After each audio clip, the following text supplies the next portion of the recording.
Chers amis, chers camarades,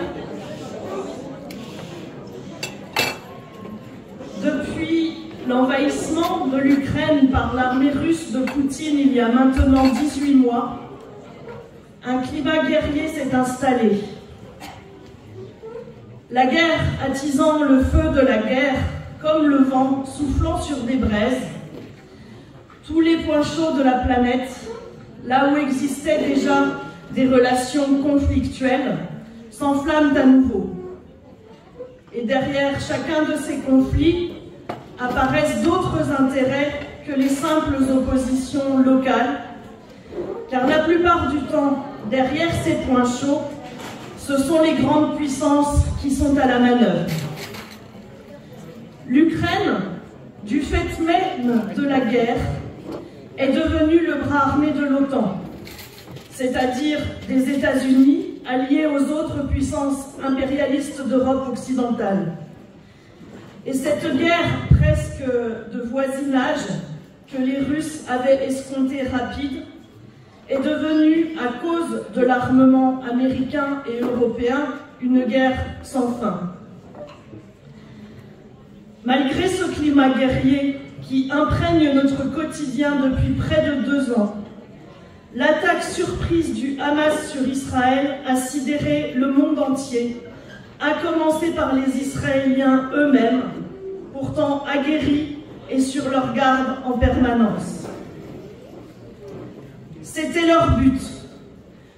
Ne pouvant espérer gagner à armes égales contre la puissante armée israélienne, il fallait au Hamas l'atteindre autrement et ébranler ses certitudes, en l'attaquant sur son territoire, en lui faisant le plus de mal possible et le plus rapidement possible, et en ébranlant au plus profond la confiance du vainqueur tout-puissant.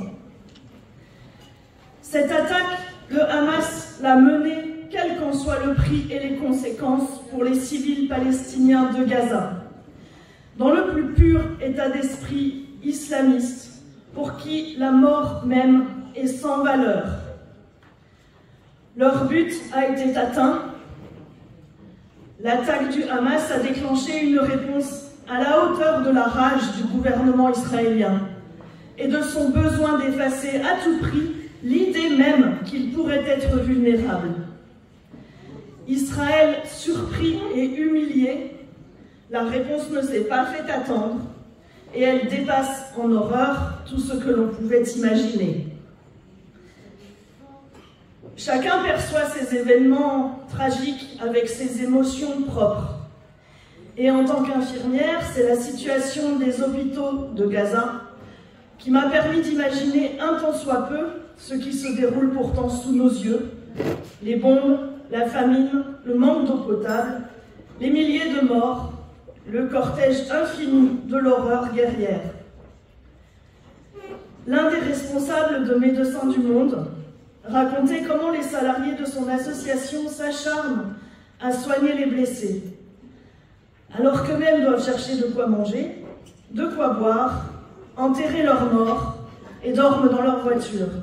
Et le sommet de l'atroce, ils nous racontent qu'ils font des opérations à même le sol, des amputations et des césariennes sans anesthésie. Je cite, « Aujourd'hui, à Gaza, on meurt en masse sous les bombardements, mais on meurt aussi de maladies dont on connaît le traitement, et surtout, on meurt dans la douleur, sans antalgique. » Ce que l'on mesure là, de loin pour l'instant, c'est une espèce de plongée brutale, en un claquement de doigts, du quotidien vers une barbarie inimaginable.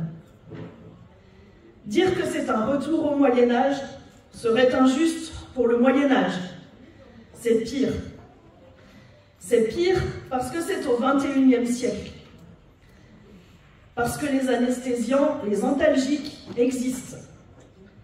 Parce que c'est sous l'œil des caméras du monde entier. Et c'est pire parce qu'une telle barbarie n'est possible, justement, que grâce aux moyens industriels, modernes, sophistiqués, que notre société soi-disant tellement civilisée peut déployer pour massacrer une population piégée, coincée entre les barbelés et la mer. Israël a franchi là un cran dans la guerre à outrance. L'attaque du Hamas, si soudaine soit-elle, n'est pas arrivée comme un éclair dans un ciel serein. Elle a été précédée par des opérations de répression menées par le gouvernement Netanyahou, qui, en fermant tout espoir à une évolution tant soit peu favorable de la situation des Palestiniens, ne pouvait que provoquer tôt ou tard une réaction en retour. Mais comment ces deux peuples se sont-ils retrouvés coincés comme cela? Ce conflit ne se réduit pas à un problème de cohabitation entre populations ne partageant pas les mêmes convictions religieuses. Il s'insère dans l'ensemble des conflits du Moyen-Orient, objet de toutes les convoitises impérialistes, pour son pétrole et son emplacement sur des routes commerciales stratégiques, et dans lequel les peuples, vivant au milieu d'un champ de bataille entre grandes puissances, sont devenus, depuis près d'un siècle, les jouets des rivalités des uns et des autres. Ce ne sont certainement pas les Juifs rescapés des camps d'extermination nazis, fuyant une Europe qui ne voulait pas d'eux, espérant construire un État qui soit vraiment le leur, qui ont délibérément choisi de devenir le gendarme des États-Unis au Moyen-Orient. Arrivés comme des intrus pour constituer un pays qui leur soit propre, ne pouvait se faire que de deux façons, soit en utilisant la force brute, soit en essayant de composer avec les populations locales. D'abord entraînés par leurs dirigeants sionistes dans une entreprise de colonisation aux dépens des populations arabes locales, ils se sont retrouvés ensuite piégés au milieu des intérêts contradictoires des impérialistes entre eux, qui attisaient la guerre, dressant les peuples les uns contre les autres, promettant la même terre aux uns et aux autres, jouant sur les divisions pour mieux dominer toute la région. Enfermés par les militants sionistes, la seule perspective d'un État exclusivement juif est devenue, au fil des combats, la seule issue possible. D'autant qu'il bénéficiait des faveurs de l'impérialisme américain, désireux, lui, de se tailler la part du lion au Moyen-Orient contre ses concurrents européens, anglais et français. Les dirigeants sionistes, forts d'avoir gagné leur peuple tout entier à leur cause, pensent qu'ils ont gagné dans leur imaginaire par la force, les sacrifices et une lutte sans merci leur droit d'exister en Palestine, au point de chasser les Palestiniens de leurs terres et d'en faire un peuple de réfugiés vivant dans des camps dans les pays voisins ou dans la prison à ciel ouvert qu'est la bande de Gaza. De révolte en répression, de guerre en intifada, 75 années de conflits israélo-palestiniens ont abouti à l'impasse que nous vivons aujourd'hui. Le terrible exutoire de l'horreur quand toutes les autres issues ont été bouchées, selon la formule d'une écrivaine libanaise dans le journal Le Monde. L'attaque du Hamas a fait voler en éclats l'illusion qu'Israël, grâce à un État surarmé et à l'appui des puissances impérialistes du monde, pouvait vivre en sécurité et en paix, en ayant colonisé, opprimé, nié toute humanité et tout droit à l'existence au peuple palestinien voisin. Un peuple qui en opprime un autre ne peut pas être libre. Il ne peut pas non plus vivre en sécurité, quelle que soit sa toute-puissance militaire. Et les Israéliens viennent de la prendre à leurs dépens, de la façon la plus brutale qui soit. Cela a fait l'effet d'une bombe dans les esprits. Jamais les Israéliens n'auraient pu penser être atteints ainsi. Blessé, humilié, Israël s'est vu donner par l'ensemble des puissances impérialistes un soutien inconditionnel, autant dire le droit au massacre. Et c'est ce qui est en train d'arriver. Un acharnement sauvage, rempli de rage, avec les moyens d'une armée moderne, sur un territoire palestinien dont on disait déjà il y a 45 ans qu'il était saturé de sang et de violence. Qui osera parler de paix après ça? Quand les armes se tairont, pour les Palestiniens, ce sera pour laisser la place à la paix des cimetières et des prisons. Et cela ne durera que le temps que se lève une nouvelle génération de révoltés, à qui les nationalistes donneront à eux aussi pour seule perspective d'exterminer le peuple d'en face. Pour les peuples, c'est devenu un cauchemar. Les populations israéliennes comme palestiniennes, tout le monde est piégé, enfermé dans un conflit sans fin qui a atteint ces derniers jours un paroxysme dans l'horreur et qui donne l'impression d'une situation qui ne peut plus se dénouer en aucune façon. Le sentiment de révolte provoqué par cette punition collective de tout un peuple, assassiné devant nos yeux avec la bénédiction des grandes puissances, est partagé au-delà des Palestiniens par une grande partie des populations arabes, les hommes de la rue, comme les appellent les journalistes du Moyen-Orient. Il y a des manifestations de soutien à la Palestine, interdites dans certains pays, tolérées dans d'autres, ailleurs parfois organisées par les dictateurs en place qui essayent ainsi de canaliser la colère. La persécution du peuple palestinien s'est faite avec l'aval, voire même la complicité active d'une majorité des régimes arabes. Sans refaire tout l'historique des manipulations entre dirigeants arabes et grandes puissances, je voudrais citer ici l'article de l'écrivaine libanaise Dominique Eddé à propos du 7 octobre. N'oublions pas que nous autres Arabes, nous avons massivement contribué à notre malheur. N'oublions pas qu'en matière d'horreur, nous avons enregistré sur nos sols, depuis 1975, une série abominable de massacres. Du Liban à la Syrie, à l'Irak, nos prisonniers ont été enfermés dans des conditions atroces, des femmes, des hommes ont été torturés sans que nous sachions les défendre. Nos mémoires, nos cerveaux, nos âmes ont été torturés. Nos cultures, notre histoire millénaire.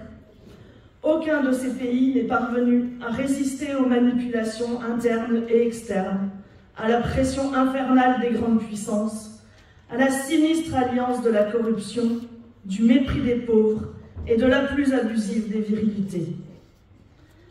Après cela, j'ajouterai pour ma part que cette résistance ne peut se faire que si le peuple est mobilisé. Ça a été le cas à plusieurs reprises dans leur histoire, mais les dirigeants l'ont enfermé dans le nationalisme, comme ce fut le cas pour le peuple israélien. Je poursuis ma citation. « Il est temps, dit-elle, pour chacun de nous, de faire un immense effort si nous ne voulons pas que la barbarie triomphe à nos portes, pire, à l'intérieur de chacun de nous. »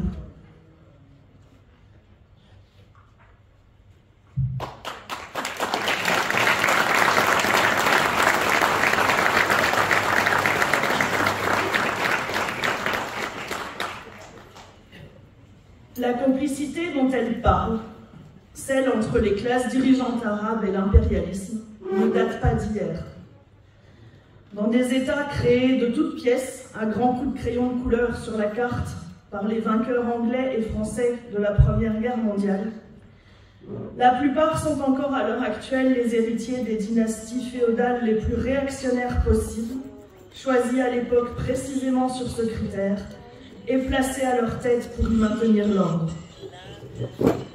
Pour éviter que la colère des pauvres qu'ils exploitent ne se tourne contre eux, ces féodaux ont su jouer habilement du nationalisme et de leur opposition à la mainmise impérialiste pour détourner les révoltes populaires à leur avantage. Ces gouvernements fantoches ont su jouer du nationalisme et détourner la colère contre l'impérialisme, contre Israël, comme si c'était eux les garants de l'indépendance nationale. Dans la plupart de ces petits États qui n'ont d'indépendance qu'en fonction de la latitude que veut bien leur laisser l'impérialisme, la majorité de la population est maintenue dans la pire des arriérations et la pauvreté. Et ils ont bien raison de redouter que le conflit israélo-palestinien n'enflamme l'ensemble de la population démunie et violemment maintenue dans la pauvreté. Ce conflit israélo-palestinien qui met en avant le fait que chacun doit bénéficier d'un État reste un piège pour la population pauvre, entraînée et contrainte de se battre derrière des intérêts qui ne sont pas les siens. Pour ces peuples directement sortis de la féodalité, avoir un État moderne aurait pu être une voie vers une émancipation. Mais aujourd'hui, la preuve est faite que c'est un piège qui détourne le peuple de ses colères légitimes et non pas un plus qui l'émancipe vers une société encore d'une société encore moyenâgeuse. Alors qu'une minorité juive occidentalisée, sa culture, ses techniques agricoles avancées auraient pu être un formidable apport dans cette région sous-développée, où la place ne manquait pas pour s'installer, le nationalisme des uns a servi de justificatif au chauvinisme des autres, les menant tous à l'impasse actuelle. Aujourd'hui, les dirigeants arabes craignent que le Hamas, par la guerre qu'il a déclenchée, provoque à nouveau dans les masses pauvres du Moyen-Orient un embrasement de colère qu'ils seront bien en peine d'éteindre ou de contenir. Il y a d'ores et déjà des bruits de bottes au Liban, au Yémen. L'Égypte voisine se garde bien d'ouvrir ses frontières aux réfugiés de Gaza. Le danger d'une généralisation de la guerre est immense, et y compris au-delà du simple embrasement régional. On assiste à cette guerre en Palestine en ayant presque le sentiment d'être des voyeurs, comme devant les jeux du cirque, à regarder les gens se faire massacrer, sans en prendre tout à fait la mesure que tout risque de s'embraser. Tant le contexte international est tendu, à commencer par le contexte économique, qui est lui-même en crise ouverte depuis 2008 et la crise des subprimes. Cette crise boursière avait révélé a posteriori la part démesurée prise par la finance dans l'économie capitaliste. Tout un empilement d'emprunts, en particulier des assurances sur les emprunts, puis des assurances sur les assurances des emprunts, était devenu autant d'objets de spéculation, toujours plus éloignés d'une quelconque réalité des richesses réelles et de la production, et avait failli s'effondrer comme des dominos et menacer de bloquer toute l'économie.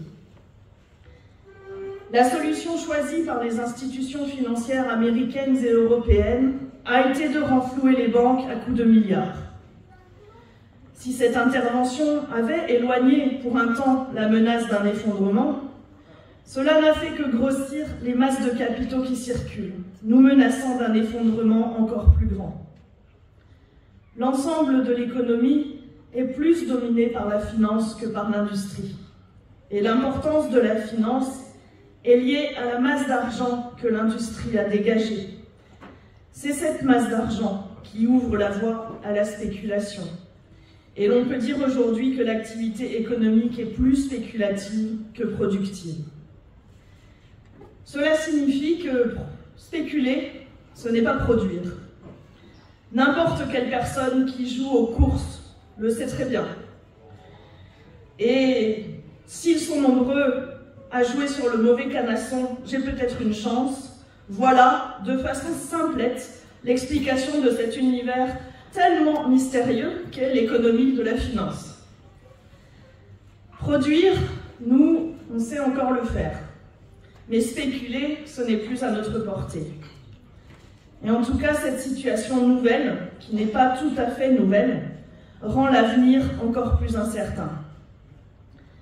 D'autant plus que les possesseurs de capitaux ne sont pas plus préoccupés que ça des conséquences. Ils naviguent à vue, en comptant sur le fait qu'avec leurs énormes moyens, ils s'en sortiront toujours. Elon Musk, le patron de Tesla, a ainsi partagé avec d'autres investisseurs sa solution miracle face aux incertitudes, d'un cynisme assez extravagant.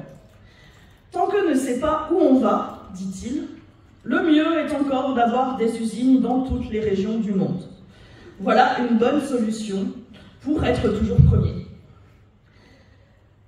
Nous sortons d'une période où il semblait que la mondialisation de l'économie était infinie.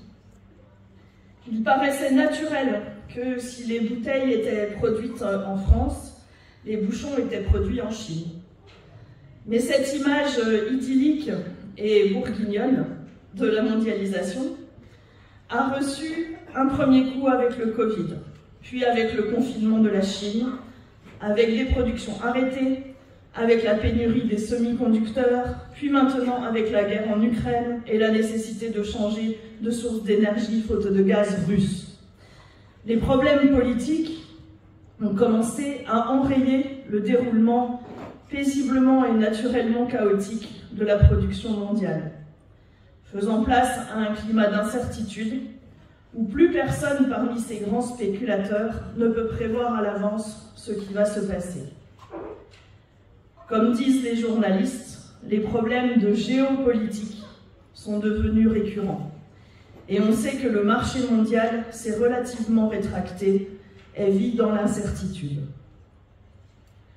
Pour l'instant, ce marché mondial reste quand même aussi actif, mais l'intervention des États y est beaucoup plus importante. Les grandes fortunes, par prudence, se mettent derrière et utilisent leur État pour se protéger, tout en encaissant et en distribuant d'énormes dividendes, ce qui, d'après le journal Les Échos, serait une des causes de l'inflation.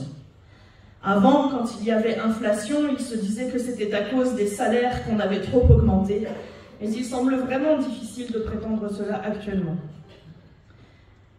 Mais comme à son habitude, l'économie capitaliste tâtonne empiriquement afin de trouver des solutions qui lui permettent de s'adapter à ces nouvelles contraintes. Un certain nombre de secteurs économiques se réorganisent, en particulier dans les services de logistique. Il n'est pas impossible que les rapports de force entre capitalistes et entre États évoluent, préparant de nouveaux affrontements. Ce sont les lois mêmes de l'économie capitaliste qui poussent à la mondialisation, à la centralisation, à l'interdépendance. Ce sont ces mêmes lois qui le poussent vers des formes de plus en plus parasitaires, mais aussi vers la nécessité d'une réorganisation socialiste de l'économie. La finance mondiale rend plus facile et en même temps plus imprévisible les déplacements de capitaux. C'est pour cela qu'elle menace en permanence le système financier mondial. Et c'est pour cela que l'ombre d'une troisième guerre mondiale ou de l'évolution d'un conflit local en un conflit plus généralisé nous menace. Ce n'est pas être un oiseau de mauvais augure que de le penser aujourd'hui, car cette menace est devenue tangible. Tous les événements qui pèseront à l'avenir très directement sur notre quotidien, se décident à ce niveau mondial et international. De rivalités économiques en rapport de force entre États, il se crée partout de nouvelles tensions, précurseurs de conflits nationaux, où chaque population va se retrouver enfermée et contrainte de se battre derrière des intérêts qui ne sont pas les siens, comme c'est le cas des Ukrainiens, des Russes, des Palestiniens, des Israéliens et de bien d'autres. Les travailleurs, pour l'instant, n'en ont pas encore conscience et ont encore moins les moyens de l'empêcher. Quant à nous, nous sommes très minoritaires et notre petite organisation est bien loin de pouvoir exercer une quelconque influence sur tout cela. Mais le pire serait lorsque notre bourgeoisie nationale voudra nous entraîner et entraîner les masses laborieuses sous sa bannière qu'aucune voix dissidente ne se fasse entendre parmi les nôtres. Qu'il n'y ait personne pour affirmer que les travailleurs sont frères et n'ont pas de patrie. Et quel est notre accord pour nous emmener à l'abattoir? Car pour sortir des impasses sanglantes dans lesquelles la bourgeoisie et son monde nous entraînent, l'issue ne pourra venir que de la révolte des peuples contre les capitalistes fauteurs de guerre. Et quand je parle de peuple, j'entends par là pour l'essentiel la classe ouvrière. C'est pour cela que, aussi minoritaires et à contre-courant que nous soyons, nous avons un rôle crucial à jouer. Car quel que soit le peu de conscience qu'en ont les travailleurs autour de nous à l'heure actuelle, les idées du communisme révolutionnaire restent la seule voie pour nous emmener vers une société sortie du capitalisme, de ses crises, de ses fléaux, une société sans guerre et sans exploitation. Et car au moment où une classe ouvrière, acculée au combat, cherchera une direction à ses luttes, elle devra pouvoir se frayer un chemin jusqu'à cette conscience-là, celle que l'ennemi principal est dans notre propre pays, celle de devoir aller jusqu'à renverser le pouvoir de la bourgeoisie, unie avec les travailleurs du monde, pour le remplacer par une société collectivement gérée par et pour les travailleurs eux-mêmes. Celle, enfin, que pour mettre fin aux guerres, il faut préparer la révolution. Il nous appartient de continuer obstinément à affirmer cette perspective et de bâtir une organisation qui la porte. Alors, camarades, bon courage pour toutes les activités que vous mènerez dans cette direction.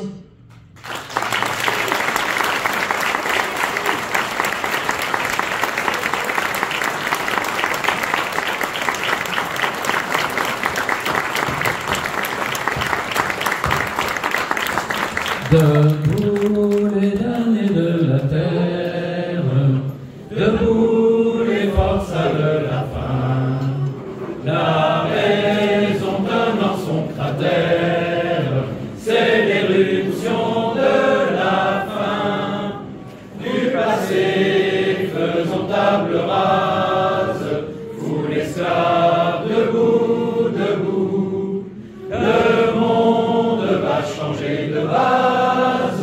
Nous ne sommes rien, soyons tout.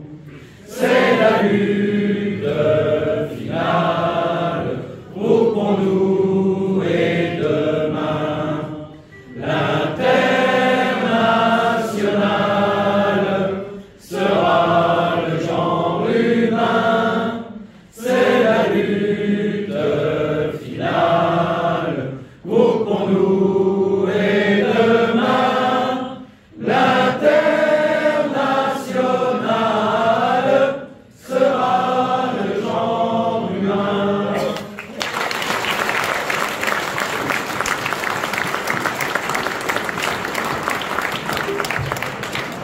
Voilà, d'ici quelques instants, je pense que s'ils font la scène, on va...